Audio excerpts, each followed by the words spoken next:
خدمت حضرت شیخ الاسلام حفظه الله. سلام علیکم.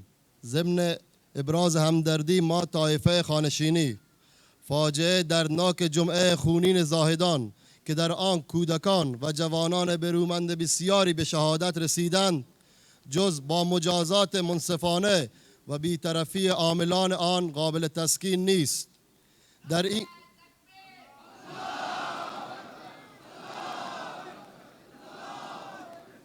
در این راستا طایفه خانشینی خواهان تشکیل کمیته مستقل و بی‌طرف است تا مرتکبین این فاجعه دستگیر شده و محاکمه به اشد مجازات برسانند.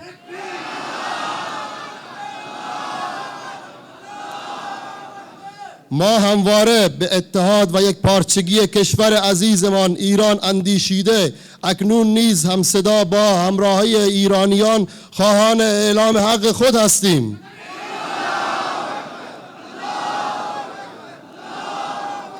ما هرگز نخواسته ایم و نگذاشته ایم ذره ای از این خاک ایران به دست بیگانگان بیفتد که تاریخ گویای این ادعاست. از این رو نسبت دادن به برچسب‌های مانند تجزیه طلبی و جدایی طلبی به مردم شریف بلوچ را شدیداً مردود می‌شماریم.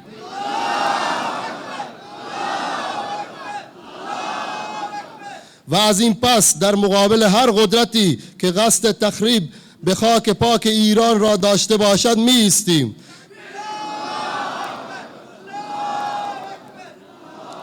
ما همچنین حمایت و پشتیبانی همه جانبه این طایفه را از موضع‌گیری به حق حضرت شیخ الاسلام حفظه الله مولانا عبدالحمید در حقوق واقع جمعه خونین زاهدان را اعلام می کنیم.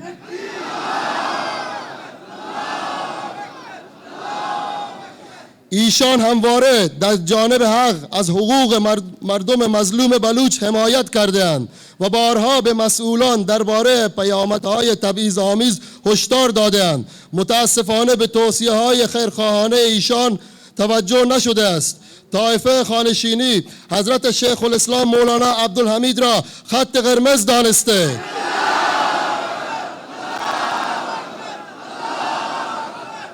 و هر گونه تعرض و توهین به ایشان را محکوم می نماید.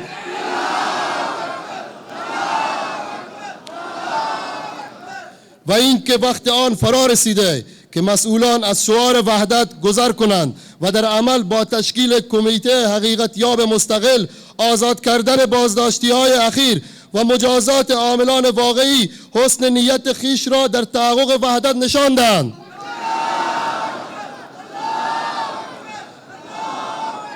السلام علیکم و رحمت الله. طایفه خانشینی تکبیر.